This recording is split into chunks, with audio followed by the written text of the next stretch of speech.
Hari ini kita akan melanjutkan materi berikutnya, yaitu adalah tentang proses strategi dan perencanaan kapasitas. Nah, jadi di dalam perencanaan produksi itu tentunya kita harus menyesuaikan antara strategi dan juga kapasitas yang akan dihasilkan oleh eh, produksi tersebut.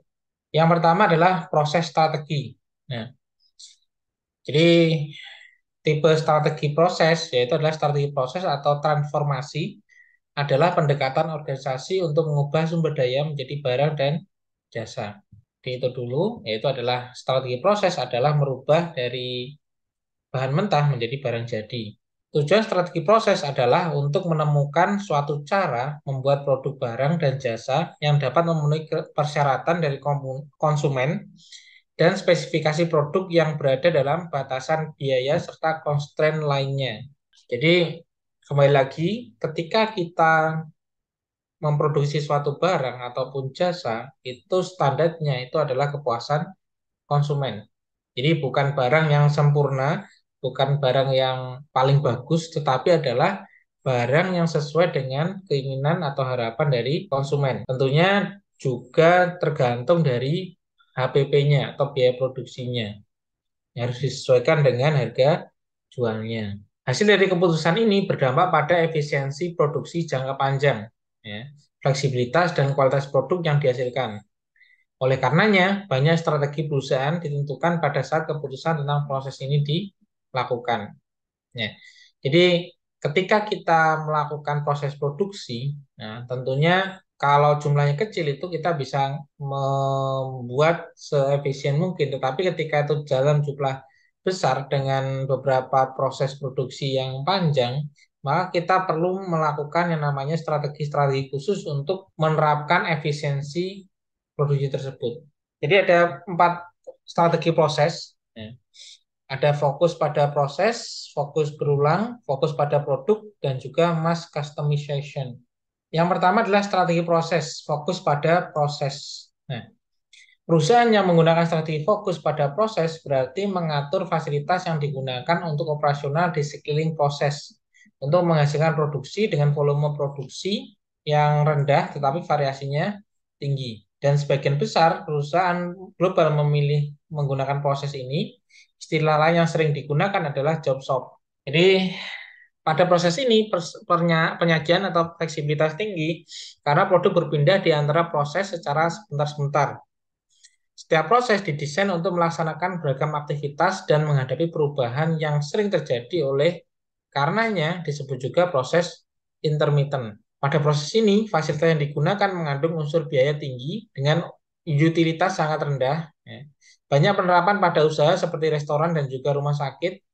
Walaupun demikian, beberapa fasilitas dapat bekerja secara lebih baik dengan menggunakan peralatan yang canggih secara elektronis maupun komputerisasi. Jadi contohnya ketika kita melihat di rumah sakit, nah itu pun untuk penanganannya itu tidak hanya di satu tempat selesai.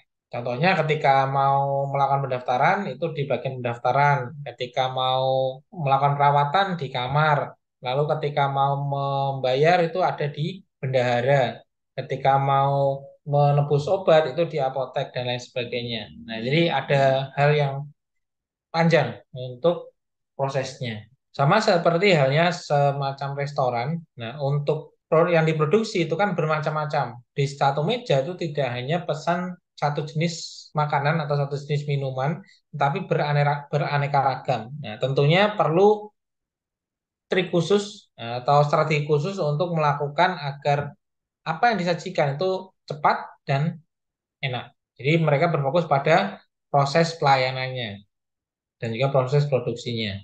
Ada juga yang kedua adalah strategi proses fokus berulang. Strategi proses yang fokus berulang berarti proses produksinya berorientasi pada produk yang menggunakan modul. Sedangkan modul adalah bagian dari komponen suatu produk yang telah disiapkan sebelumnya, biasanya dalam suatu proses yang kontinu. Lini proses berulang mirip dengan lini perakitan klasik. Penerapan secara luas pada industri perakitan, baik kendaraan maupun peralatan rumah tangga atau produk elektronik, lini ini lebih terstruktur karena fleksibilitas kurang dibandingkan dengan fasilitas yang terfokus pada proses. Jadi ketika ada perusahaan, itu akan ada banyak nih perusahaan otomotif atau elektronik itu yang datang ke Indonesia itu berupa barang setengah jadi atau barang jadi tinggal nanti dirakitnya di Indonesia. Kebanyakan seperti itu. Contoh yang lain itu adalah restoran cepat saji. Ya, itu adalah suatu contoh penggunaan modul secara berulang. Dengan proses ini memungkinkan dilakukannya customizing yang lebih daripada proses kontinu. Dengan cara itu, perusahaan mendapatkan keunggulan ekonomis di mana banyak modul disiapkan. Jadi ketika kita berbicara tentang restoran cepat saji, ya, kalau di nalar, satu orang ya, itu membuat burger contohnya, itu butuh waktu sekitar 10-15 menit. Ya. Bayangkan ketika itu dikerjakan oleh 5 atau 10 orang. Itu akan lebih cepat dibandingkan ketika hanya satu orang yang mengerjakan. Ya. Kalau dulu proses memasak itu kan satu orang selesaikan lalu dikirimkan.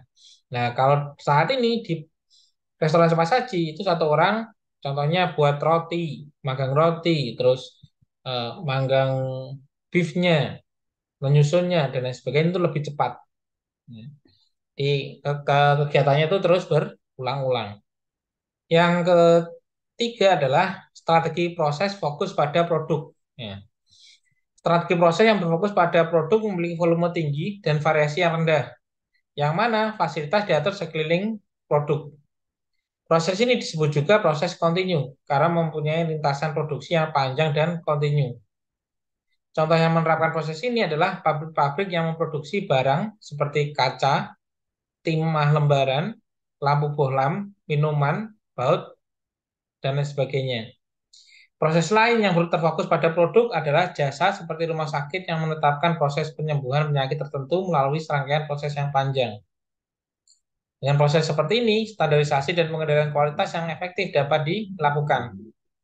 Perusahaan yang menetapkan strategi proses seperti ini biasanya fasilitas yang dimiliki membutuhkan biaya tetap yang tinggi, tetapi biaya variabel rendah sebagai dampak dari pemanfaatan fasilitas yang tinggi. Yang terakhir, yang keempat adalah strategi proses mass customization.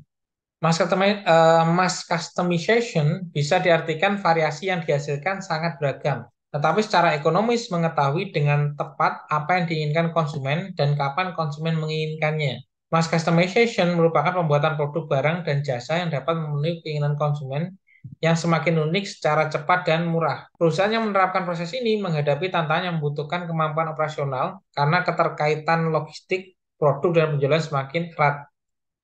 Para manajer operasional harus menggunakan sumber daya yang imajinatif dan agresif untuk membentuk proses yang gesit yang dapat memproduksi produk tertentu dengan cepat dan murah. Jadi kalau di strategi proses ini lebih ke menitik beratkan ke kualitasnya sedang, tetapi harganya murah. Ya, lebih seperti itu. Karena apa yang diproduksi itu sama persis. Contohnya adalah industri jasa, ya, telah mulai menerapkannya seperti jasa pelayanan telepon, ya, yang menyediakan pilihan caller ID, call waiting, voicemail box, call forwarding, ya, sesuai kebutuhan konsumen. Juga pada perusahaan yang mengadakan persediaan musik di internet yang memungkinkan konsumen memilih lagu pilihan mereka dan memasukkannya dalam sebuah CD khusus yang langsung bisa dikirim ke alamat masing-masing konsumen. Salah satu persyaratan penting dalam mass customization adalah adanya ketergantungan pada desain modular. Ya. Walaupun demikian, penjadwalan yang efektif dan throughput yang cepat juga diperlukan. Dampak yang dapat terlihat adalah pada penurunan persediaan dan peningkatan tekanan pada kinerja penjadwalan dan rantai pasokan. Strategi proses ini sulit, tapi hampir semua organisasi menuju ke sana dengan cara seperti yang ditunjukkan dalam gambar berikut ini. Jadi, mass customization itu lebih ke konsumen itu menentukan keinginannya, lalu perusahaan itu membuatkannya, ya. Tetapi dalam jumlah massal. Jadi dari ketiga strategi yang lain itu menuju ke mass customization, ya. Karena apa? Baik teknik modular, teknik penjadwalan efektif, teknik throughput itu lebih ke mengarah ke penjualan massal. Berikutnya adalah analisis dan desain prosesnya. Jadi di dalam beberapa strategi yang telah kita bahas, empat strategi itu tentunya dibutuhkan yang namanya diagram alir atau flow diagram. Ya. Jadi sebuah gambar atau skema yang digunakan untuk menganalisis pergerakan orang ataupun bahan. Jadi tentunya di setiap proses itu perlu adanya keseluruhan orang atau keseluruhan tim itu harus tahu proses keseluruhannya. Tetapi mereka fokus kepada apa yang dikerjakannya. Ya. Sehingga perlu yang dinamakan adalah diagram alirnya itu tadi. Jadi ada proses produksinya seperti apa, nah, agar konsumen juga tahu dan juga karyawan itu juga tahu bagaimana melakukannya. Yang kedua adalah pemetaan fungsi dan waktu, fungsi waktu, ya, time function mapping. Ya. Adalah sebuah diagram alir tapi dengan waktu ditambahkan pada sumbu horizontal. Diagram ini disebut juga dengan pemetaan proses atau pemetaan fungsi waktu. Tipe analisa ini menjadikan pemakai dapat mengidentifikasi dan menghilangkan pemborosan seperti langkah tambahan, pengulangan, keterlambatan yang tidak perlu. Ya. Jadi setelah dilakukan pemetaan, ya, jadi pertama kita buat diagram alir, lalu kita berikan pemetaan fungsi waktunya. Jadi setiap proses itu akan teridentifikasi berapa menit, berapa detik untuk proses pembuatannya. Ya.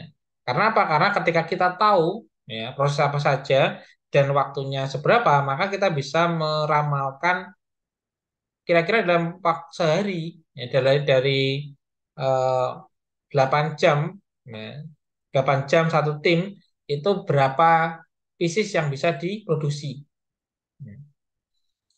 Yang ketiga adalah diagram proses. Adalah diagram yang menggunakan simbol waktu dan jarak untuk mendapatkan cara uang yang objektif dan terstruktur dalam menganalisis dan mencatat aktivitas yang membentuk sebuah proses. Dengan mengidentifikasi semua operasi yang dapat menambah nilai, dapat menetapkan nilai tambah total aktivitas. Ya. Jadi setelah dibuat sebagian besar, ya, diagram alirnya diberikan waktu, lalu didetailkan dengan prosesnya. Yang keempat adalah perencanaan pelayanan, merupakan teknik analisis proses yang memusatkan perhatian pada konsumen dan interaksi penyedia layanan dengan konsumennya. Aktivitas yang dilakukan memberikan permasalahan manajemen yang berbeda untuk tiap aktivitas yang berlainan. Jadi seperti itu. Contoh diagram alir. Ya. Ketika kita ingin melakukan perbaikan lampu, ya, kita harus identifikasi dulu. Ya. Oh, kita lihat lampu tidak berfungsi. Lalu kita cek apakah lampu terpasang. Ya. Jika tidak, maka kita harus memasang lampu dulu. Ya, ketika lampu sudah terpasang, apakah bola lampu terbakar? Ya. Kalau benar bola lampu terbakar, maka wajib mengganti lampunya karena sudah tidak bisa diperbaiki. Tapi kalau tidak terbakar, maka harus diperbaiki lampu tersebut. Nah, ini contoh dari diagram alir.